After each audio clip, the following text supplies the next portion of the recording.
Vamos lá então, bom dia a todos presentes aqui nessa semana intensa que está sendo, né, Ramon? Com certeza. Nesses próximos minutos, a ideia é a gente falar um pouco do papel do Caio, né? Cai não. Né, do Chief Artificial Intelligence Officer. Então a gente vai falar um pouco, obviamente, direcionado à saúde e o que isso impacta para o futuro da saúde. Então, para a gente começar, meu nome é Miro, estou aqui com o Ramon, mas eu vou pedir para ele se apresentar aí primeiro, falar um pouquinho dele, para a gente começar depois a falar do assunto, da pauta. Vai lá, Ramon. Bom, prazer imenso estar aqui nesse evento do FISWeek, que está reunindo os maiores players do mercado para falar de inovação, tecnologia em saúde. Eu sou o Ramon, diretor de produto e performance da MV. A MV, para quem não conhece, é o maior player na América Latina em desenvolvimento em tecnologia para saúde, né? O nosso core muito concentrado ali em hospitais, principalmente grandes hospitais. Hoje todos os hospitais no Brasil que são certificados na RIM7 são MV. E nós atendemos a saúde de uma maneira 360, com solução ponta a ponta, olhando a saúde como jornada. E vai ser um prazer imenso. Inteligência artificial faz parte da nossa realidade, está embedada nas nossas ações no dia a dia e é um caminho sem volta, né, Emir? Então vai ser um prazer imenso estar discutindo o papel do Caio, né, do Chief Artificial Intelligence Officer, junto com esse cara aqui que está numa das empresas mais inovadoras e disruptivas do Brasil. Legal. E aqui a gente sente muita vontade, porque, bom, meu nome é Miro, eu sou da Semantics, que nós compramos a Link API, né, que ajuda a fazer os links não só de APIs, mas de sistemas de um modo geral. E temos conectores prontos, inclusive, para MV. Já fizemos muito isso, inclusive, na hora da organização dos dados e para que eles falem a mesma língua, de fazer as conexões. Então aqui a gente está super à vontade. Eu venho da área da saúde, especificamente, quase 30 anos na indústria farmacêutica. Então já estou aí já quase aposentado na indústria farmacêutica. E nos últimos 5 anos resolvi entrar e pivotar mesmo para o mundo de tecnologia. Então acabei vindo para essa área, a convite do Léo, fundador da Semantics. Eu abri uma empresa de Health Tech para ajudá-lo a construir essa área dentro da Semantics. E depois de 5 anos ele fez a proposta para eu entrar como executivo da Semantics e cuidar de toda a área Health, onde nós temos hoje 6 divisões em Health, onde temos indústria farmacêutica, operadoras de saúde, hospitais, distribuidores, redes de farmácia, e também temos para empresas um sistema muito interessante de saúde ocupacional também. Então são essas 6 áreas que eu cuido lá hoje. E aí, para a gente começar, eu vou começar com uma pergunta para você, meu amigo. Bora lá. Vou bater essa bola. Vascaíno. Por isso que teu nome é Ramon? Eu nem te perguntei isso. Eu vou dizer que isso é uma coincidência do destino, entendeu? Coincidência do destino? Mas seu pai... Meu pai era flamenguista. Não. Colocou o nome Ramon. Errou. O sobrenome dele era Ramon, entendeu? Como é que coloca o nome do ídolo do... Flamenguista doente, mas o filho foi se tornar vascaíno. Tá certo, faz parte.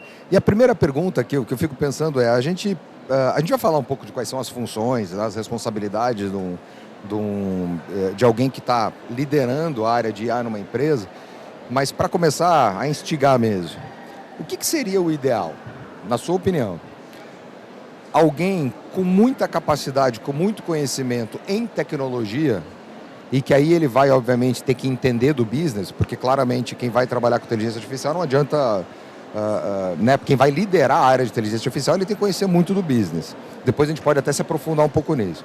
Será que é melhor alguém extremamente técnico, que gosta de uma tela preta e de código, para liderar essa área e que ele vá conhecer business, ou alguém que é muito forte no business e que vai entender de tecnologia para conseguir liderar essa área? Eu sei que começa com uma pergunta já complicada, mas é só para a gente já aquecer. Pô, Emir, acho que isso é uma pergunta extremamente pontual e que está relacionada até mesmo à minha realidade hoje dentro da MV.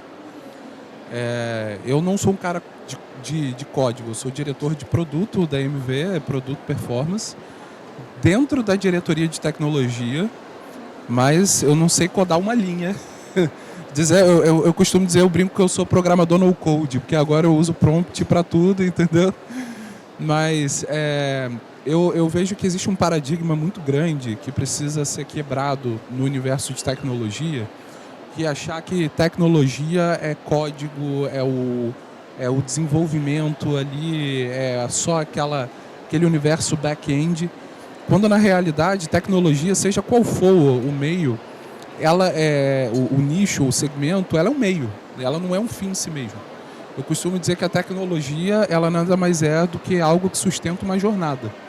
A tecnologia na saúde é uma tecnologia que sustenta a jornada na saúde.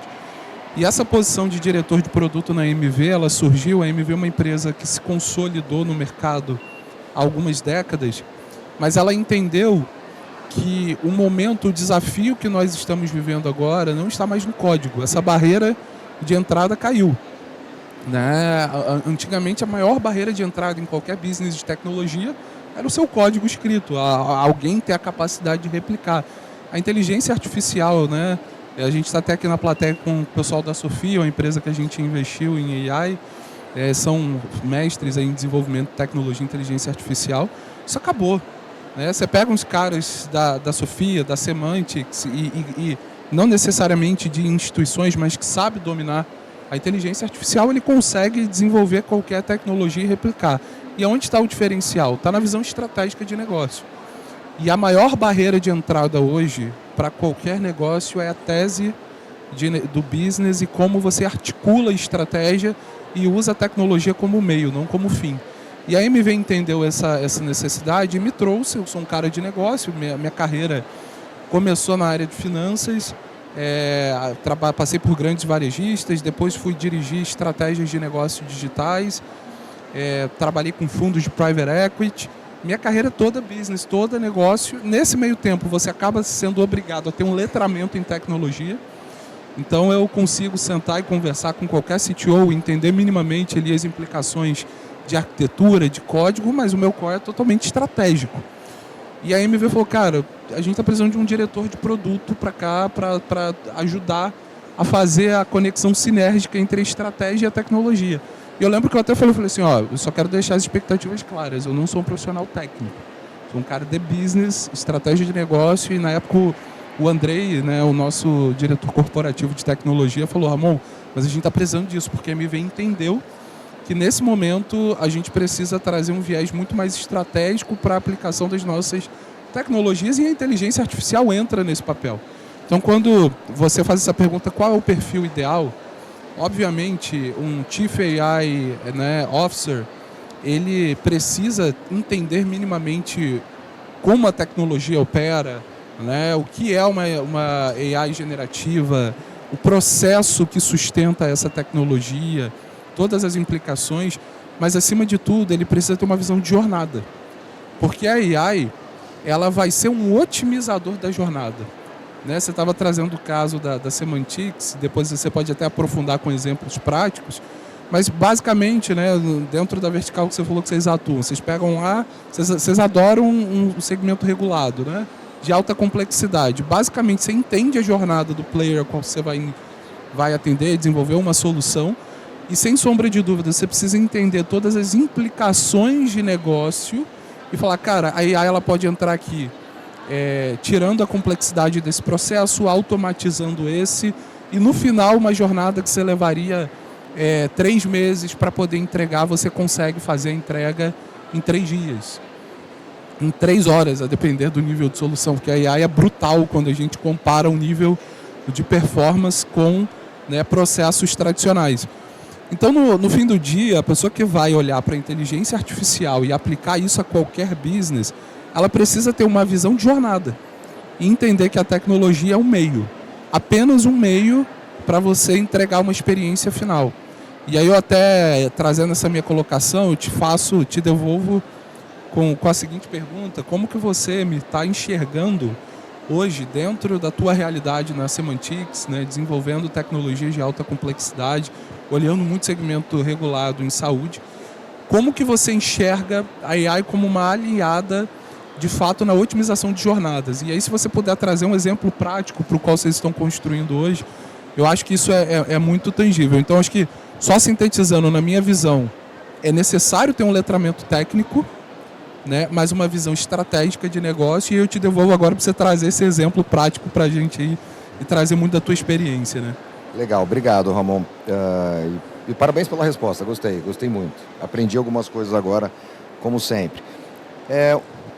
Algo que a gente vê de maneira bem clara, gente, eu não sei se vocês têm essa noção, como eu fiquei muito em indústria farmacêutica, eu sofri isso na pele literalmente porque tivemos, numa das empresas que eu trabalhei, obviamente eu vou me abster de falar do nome, um problema da gente estar utilizando uma indicação de um produto que não era ainda aprovado pelo FDA, mas já era aprovado pela Anvisa, e a gente estava propagando isso no Brasil.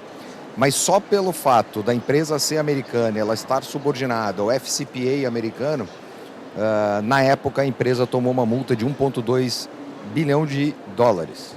Ou seja, o mais conhecido como 6 bilhões de reais hoje pela cotação. Por um erro de uma gerência de produto dentro do Brasil e do diretor de marketing que aprovou. Por que eu estou comentando isso com vocês?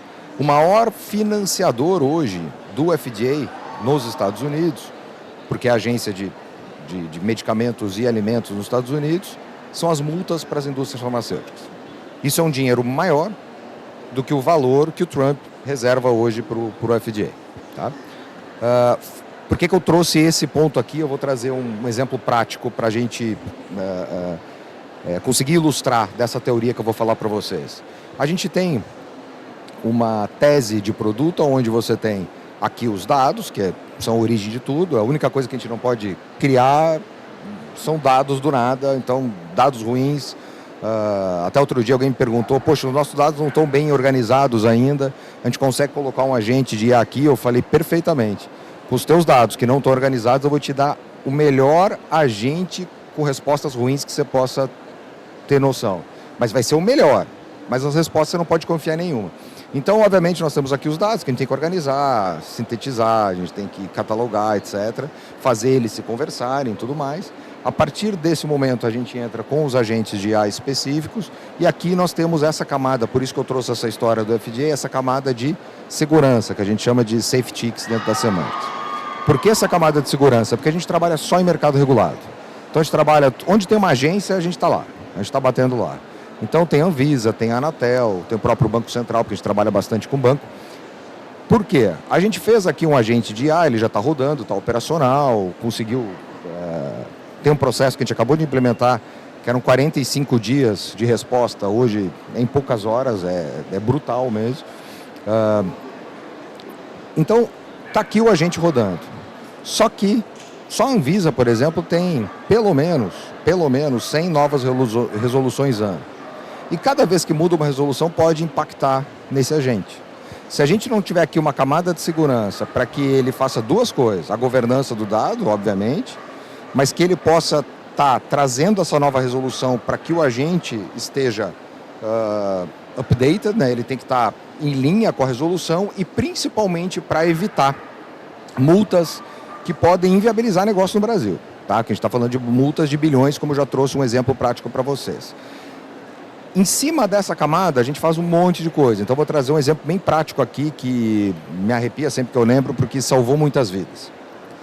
Nós entendemos, fomos chamados por uma grande farma, que inclusive patrocina o evento aqui, nos chamaram e disseram, cara, a gente tem 19 pacientes com uma doença rara. Vocês sabem que 3/4 das crianças com doenças raras, infelizmente, elas vão acabar falecendo sem nem ter o diagnóstico. Então aqui, quem é pai, quem é mãe, como é que vai conseguir imaginar que o seu bebê tem uma doença que não consegue ser diagnosticado e de repente você está enterrando uma criança sem nem saber o que ela teve? Tá? Essa é a realidade. Propósito, né, cara? Acho que isso é ótimo para despertar o propósito do profissional por trás, né? Completamente. E aí eles nos chamaram e falaram assim, cara, tem 19 pacientes aqui diagnosticados, tá, qual que é o potencial? Se a gente pegar os dados americanos... Cara, quando a gente fala em doença rara, a gente está falando muitas vezes de uma doença genética. A nossa... aqui nós realmente conseguimos fazer um mix de etnias, etc., muito diferente do que é nos Estados Unidos, completamente diferente. Então aqui, nós, teoricamente, temos uma chance maior de ter pacientes com doenças raras do que tem nos Estados Unidos. Eu falo teoricamente porque ainda temos poucos dados nesse sentido. Mas daí eu falei, qual que é a comparação que você está fazendo, tirando os números americanos? Ele falou simples, a Argentina tem 30 pacientes. E aí desperta duas coisas. O primeiro, a gente não pode perder para a Argentina nem nisso. Esquece. A gente vai ter que ganhar da Argentina. Eu falei, agora virou um caso aqui de... Virou honra, né? Virou uma questão honra. de honra. E a segunda coisa é que não é uma doença austral, né? Por exemplo, que aconteceria lá na Patagônia. Que daí fala, não, tudo bem, a Argentina tem mais pacientes que a gente, porque a austral no Brasil nem o sul é. Não era. E aí a gente começou a tentar entender esse problema para conseguir achar uma solução. O que a gente fez? Olha que solução simples, Ramon. Esses 19 pacientes, eles importavam o produto antes dele ser registrado no Brasil. Então, esses pacientes traziam de uma importadora e eles tinham todos os dados desses pacientes. Então, a empresa teve os dados desses pacientes reais. A gente pegou esses 19 pacientes com os dados reais e criamos outros 81 que não teriam a doença. Então, criamos 81 pacientes fictícios sem a doença. Fizemos um algoritmo, aí foi tentativa e erro mesmo. Fizemos o algoritmo e impactamos nesse banco de dados de 100 pessoas. O primeiro algoritmo que a gente fez, ele achou, ele diagnosticou, entre aspas, obviamente, não é um médico, mas ele achou no banco, acho que uns 5 ou 6 pacientes entre os 19 e uns 10 fora, ou seja, estava ruim o algoritmo. E a gente começou a mudar o algoritmo até uma hora que ele só achou os 19. A hora que ele só achou os 19, algoritmo validado. A gente levou para uma base que a gente tem, hoje a gente tem em torno de 8 milhões de vidas de base dentro de casa. Por quê? Porque a gente trabalha para hospitais e operadoras de saúde, a gente pode usar esses dados para esse tipo de trabalho. A gente impactou na nossa base e achamos 65 pacientes, Ramon, no Brasil.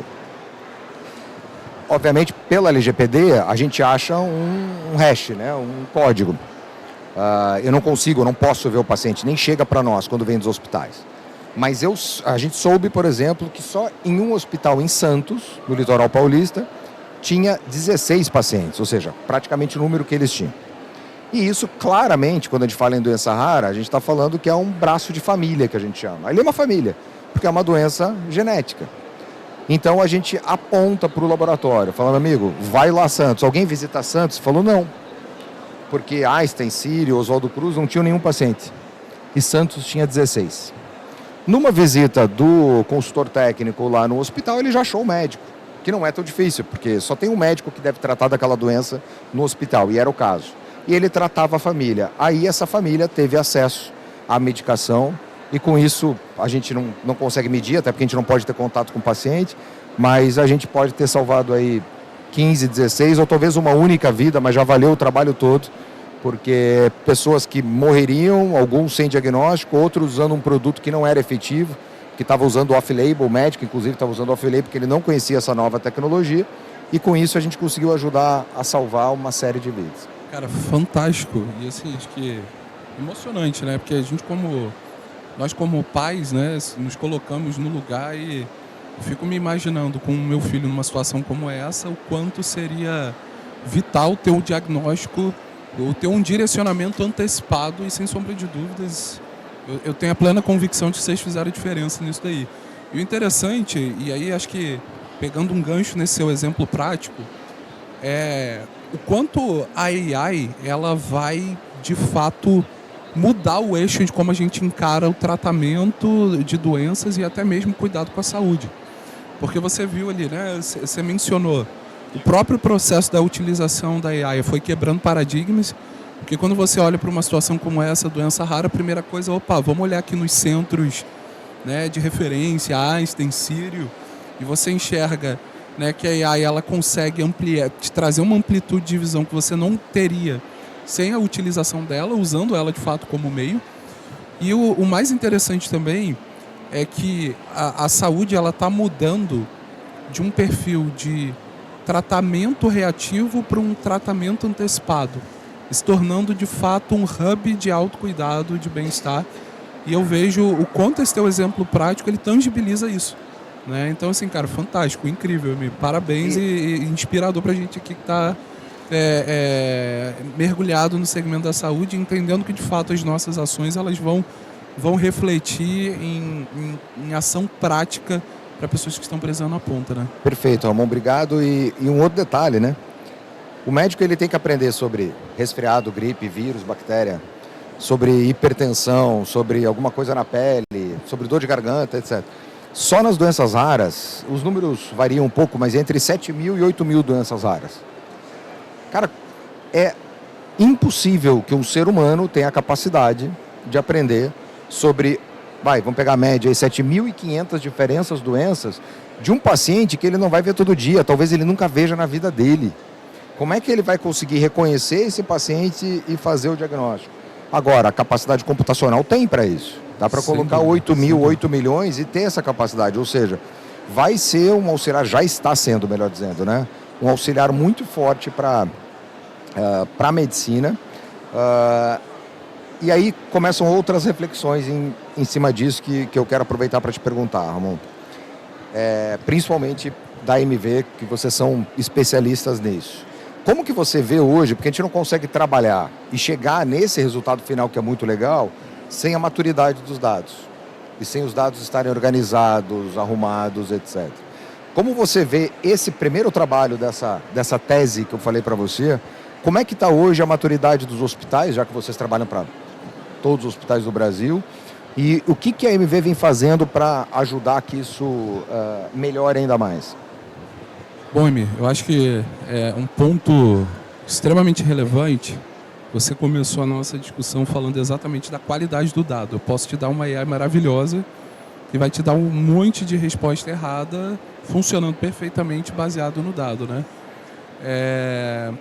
E eu costumo dizer o seguinte, que na MV hoje nós temos uma tríade que norteia todo o nosso desenvolvimento tecnológico.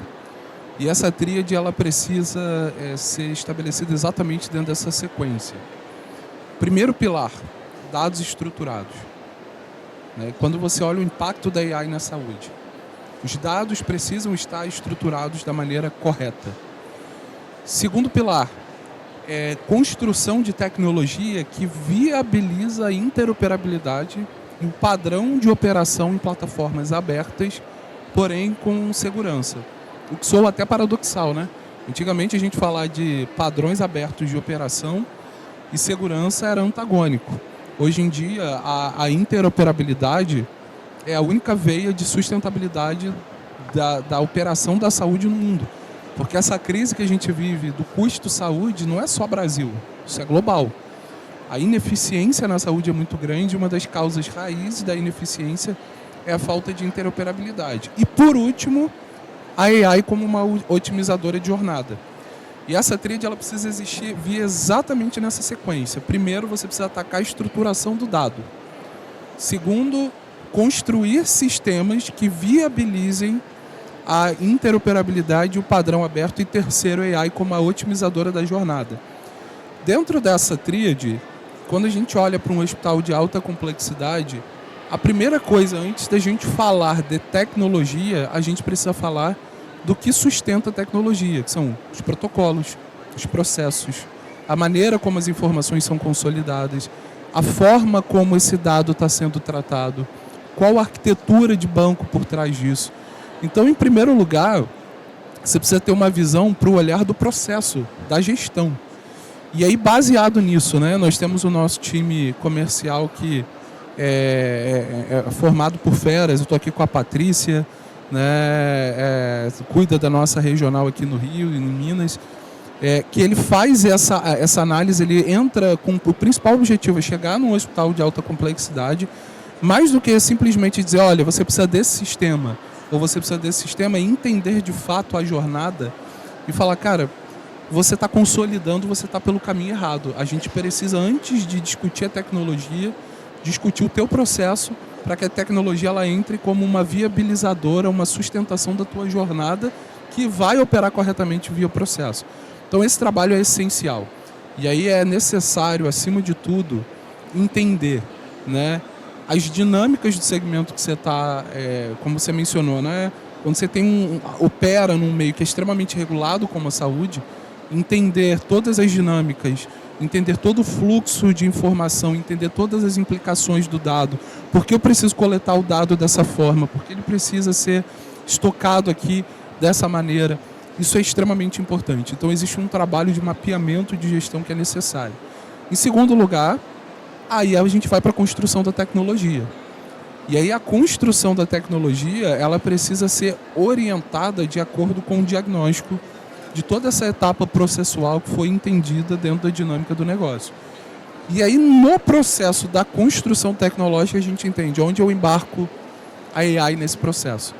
Eu conto até uma piada. Uma vez eu fiz um teste, eu estava num processo de convencimento da minha esposa, a gente estava discutindo algumas questões ali relacionadas a compra ou não de... Só não vai dizer que você ganhou a discussão, que não, daí a gente vai perder a credibilidade aqui. Aí escuta, né? Eu vou fazer um teste aqui baseado no dado, né?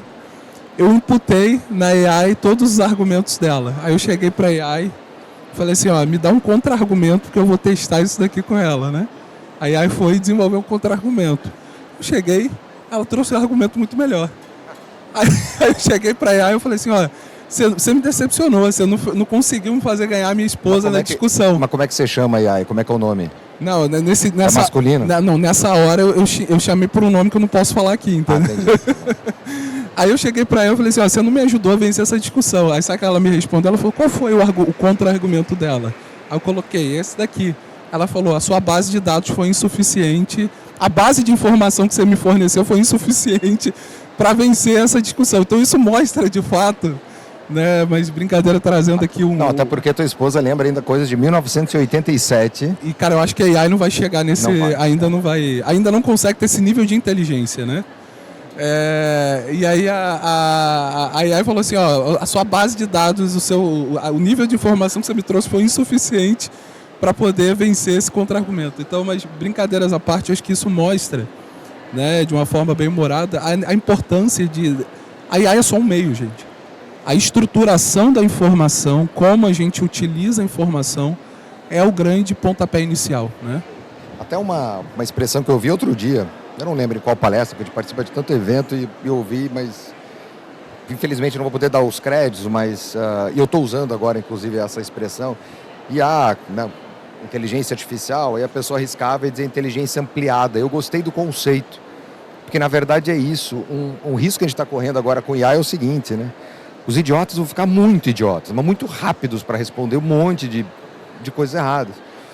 Mas as pessoas que têm profundidade e que têm repertório também vão voar por outro lado. A gente vai ter uma disparidade em muitas coisas. E uma responsabilidade que eu quero trazer para todos nós aqui que somos da área de saúde, principalmente quando a gente fala do papel, né, do Caio nessa jornada, é o seguinte. A gente está no momento agora de construção de credibilidade com relação à ferramenta. E um cuidado que a gente tem que ter agora é de dizer vários nãos. Em que sentido? A gente já vê um monte de pesquisa dizendo X% das empresas, a maioria já está usando IA. Aí você vai ver o que é, na verdade, muitas vezes estão usando literalmente, gente. Tem multinacionais usando o ChatGPT. A gente já viu alguns escândalos, algumas coisas erradas que aconteceram. E, principalmente, quando a gente fala dos agentes específicos de IA, quando contrata uma empresa terceira, que você vai lá, coloca parte do teu budget, e você não consegue demonstrar nada de retorno do investimento, isso é uma responsabilidade nossa, e que trabalhamos com tecnologia na área da saúde, para falar alguns nãos, porque também não faz sentido você pegar um processo que custa hoje R$5.000 e cobrar 10 mil por um agente. Cara, não faz sentido. Então a gente pega uma Toyota, por exemplo, todo e qualquer processo que eles fazem a linha de montagem com seres humanos e sem seres humanos. Se dá uma diferença de até 10%, eles mantêm os seres humanos. E aí quando você pergunta para a Toyota, mas por que isso? Está dando 10% mais caro para ser humano, você ainda mantém ser humano. Ele fala, não, se der 20, 30, fica difícil justificar. Mas um robô não compra carro. Não é por ser bonzinho, mas robô não compra carro. E o nosso funcionário compra carro. E ele compra outras coisas também. Então a gente tem que ter esse olhar do ser humano. Então eu vou levantar duas coisas aqui com esse meu comentário. O primeiro a gente agora tem que ter a consciência de que as decisões que a gente está tomando vão afetar o futuro da saúde, vão afetar o futuro da utilização dessa ferramenta, como você muito bem falou, que é um meio. Então tem vezes que a gente tem que chegar e falar, cara, isso não é para inteligência artificial. Isso com uma rápida revisão de processo você já resolve. Isso com tabela de Excel talvez você resolva. Isso com machine learning você resolve. para a gente conseguir mostrar que tem retorno no investimento, para a gente dar essa credibilidade, para a gente não se perder nesse médio prazo com esse processo. E a segunda coisa é, como é ferramenta, tem que ser uma ferramenta para o melhor do ser humano no fim das contas. Tem que ajudar os seres humanos. Que se é uma ferramenta que não ajuda o ser humano, desculpa, a gente não vai trabalhar para a máquina, a gente tem que trabalhar para a gente. E como eu sou um otimista contumaz, assim, eu sempre penso que tudo vem para melhor, às vezes me decepciona um pouco, mas vamos que vamos. Eu acredito firmemente, gente, que a gente está voltando a um renascimento. Em que sentido? Total. Cara, a gente vai substituir muita coisa que está sendo feita ainda por seres humanos, que sinceramente não deveriam mais ser feitas por seres humanos. Não só coisas insalubres, mas coisas que você fala, cara, o que usa do melhor do talento do ser humano nessa função, e a gente vai conseguir dar um olhar muito mais humanizado para o trabalho de um modo geral. Ou seja, pega tudo aquilo que é repetitivo, que tem padrões, que a gente pode substituir e deixa o ser humano fazer o que faz de melhor, que é criar e emocionar. Porque a inteligência artificial não sente. A inteligência artificial talvez nem inteligente porque na verdade é uma série de matemática que alguém fez, que foi o ser humano, né? E agora começa uma discussão, eu não vou entrar, a gente está com pouco tempo já, vamos abrir para a galera perguntar, pode ser? Pode. Mas antes disso até que ponto a gente criou, eu digo como humanidade, como civilização, até que ponto nós criamos a inteligência artificial ou ela só foi descoberta? Né?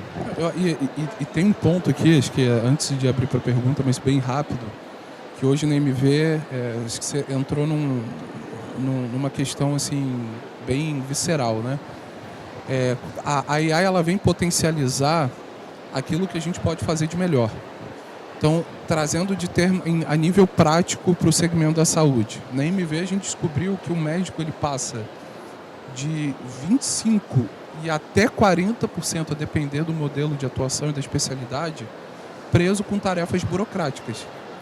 Então, quando você pega, né, a Sofia, que é uma empresa que nós investimos, que hoje é sócia do grupo, que desenvolveu uma tecnologia de transcrição absurda, não é somente para dar praticidade para o médico, para que ele não precise escrever ou tomar anotações. É para que ele foque, de fato, no cuidado do paciente. É para que, automaticamente, no processo de transcrição, você integra isso com a AI, com um prontuário, você já consegue chegar em desfechos muito mais rápido, otimizando o tempo do médico em 40%, onde ele vai gastar esse tempo focado no ser humano. Então, mais tempo no talento dele, tocando no paciente, fazendo diagnóstico, confortando o paciente, acolhendo o paciente. Perfeito. Vamos abrir para perguntas aí, pessoal. Bora lá, gente. Perguntas, reclamações, fofocas, discussões, como é que estamos? Alguém quer trazer alguma observação, alguma contribuição, fique super à vontade. Discordância. Posso contar mais um caso prático, então? Claro. Na sexta-feira, todo mundo cansado, depois de 3 dias, a gente entende perfeitamente que está todo mundo já arrastando aqui. Uma outra coisa que nos orgulha muito, que já tem implementado em muitos hospitais desse país e que a gente está trabalhando para aumentar, nós fizemos um trabalho muito grande de um algoritmo para predição de risco em UTI. E que no fim das contas acontece o seguinte, tem uma TV comum, na área de onde fica a enfermagem, aí chega o Dr. Ramon, que está de plantão, vai passar para o Dr. Emílio plantão. E o que a gente sabe que na prática acontece, o Dr. Ramon acabou o plantão dele, ele vai embora porque ele está cansado, tem 13 empregos, e hoje os médicos eles sustentam muito por causa de plantão, inclusive. E aí eu vou passar com quem? Com a enfermeira-chefe que vai me passar o plantão. É isso que é mais ou menos a rotina do hospital. Hoje, não necessariamente precisa ter enfermeira-chefe, porque você vai olhar essa tela e nessa predição que a gente faz, então tem lá a Dona Maria, 82 anos, colocou um stent, nas últimas 6 horas aumentou a febre e diminuiu a hidratação. Baseado nas últimas 1.000, 2.000, 10.000 Donas Marias que passaram naquele ecossistema, não é em todos, a gente não faz comparação com o resto. A gente faz só com aquele ecossistema, porque aquele ecossistema ele tem a sua biologia, ele tem o seu jeito, ele tem a sua alimentação, cultura, tipos de de bactérias, vírus, tudo isso influencia. Então a gente compara só dentro do hospital as Donas Marias, entre 80 e 85 anos, que colocaram um stent, etc. Todas elas não, 92% delas que tiveram febre e diminuição de hidratação faleceram nas próximas 6 horas, ou seja, no meu plantão que eu estou chegando, ela tem 92% de chance de falecer. Ela está em primeiro da minha lista, porque a gente já coloca numa ordem decrescente pela predição de risco de morte. E aí, melhor que isso ainda, você olhar e falar, caramba, Dona Maria não está bem, eu preciso fazer alguma coisa porque o risco é muito grande. A gente consegue mostrar para o médico aqueles 8% das Donas Marias que não faleceram, o que o médico fez. Então você chega e fala, o maior risco está na Dona Maria, eu estou vendo que tem um risco muito grande, qual que é o flag que elevou esse risco e o que os médicos fizeram que salvaram os 8%. Com isso eu já vou lá tendo no mínimo uma noção do que pode acontecer. E aí tem uma ordem para você visitar. Então ao invés de você passar plantão indo de cama, leito em leito, você vai no leito, prioriza, já com uma ideia dos médicos que acertaram, fizeram para começar já a colocar ele num caminho que possa ser o caminho de salvar a Dona Maria. Você identifica um padrão e torna esse padrão um diretivo ali de ação, né, visando ganho de eficiência. É brutal. E quando a gente olha, né, não só... Aí, mais uma vez, acho que isso tangibiliza o que a gente conversou aqui, né, que inteligência artificial é um meio para a otimização de uma jornada. Você pegou a jornada do médico, você entendeu a jornada do paciente, você cruzou as informações, você identificou padrão e no fim do dia você melhorou a jornada do paciente, priorizando aqueles que precisam daquela atenção, né, visando mitigação de risco, diminuição de chances de óbito, e em contrapartida você otimizou a jornada do médico porque você trouxe uma direção muito mais clara, né? Então, mais uma vez, é um meio de otimização. E acho que para fechar aqui, eu sempre gosto dessa provocação. Você imagina quando a computação quântica estiver acessível, né? Que aí quando você misturar inteligência artificial com computação quântica, a gente não está nem pronto filosoficamente para discutir essa hipótese. Mas um computador quântico, se eu não me engano, não sei se foi na China ou na Europa, saiu um estudo científico, eles conseguiram em 5 minutos processar um volume de informação que levaria 3.000 anos. A velocidade, a capacidade de processamento aliada à inteligência artificial, eu entendo que a gente vai ver uma redefinição de tudo na humanidade, e saúde com certeza vai ser o principal delas, né? E pensar que alguns de nós aqui fez o ASDFG, a gente fez curso de datilografia, aí alguns fazem assim com a cabeça, a gente já sabe quem fez, entendeu? É isso. Muito bem. Foi Gente, obrigado imenso pela paciência, Ramon. Obrigado. Show de bola. Obrigado, Emir. Prazer imenso. Ótimo papo, cara. Nem vi passar mundo. o tempo mesmo. Ainda bem que as meninas ficam lá mostrando assim, ó, porque tá em cima. Obrigado mais uma vez. Valeu, gente. Um abraço.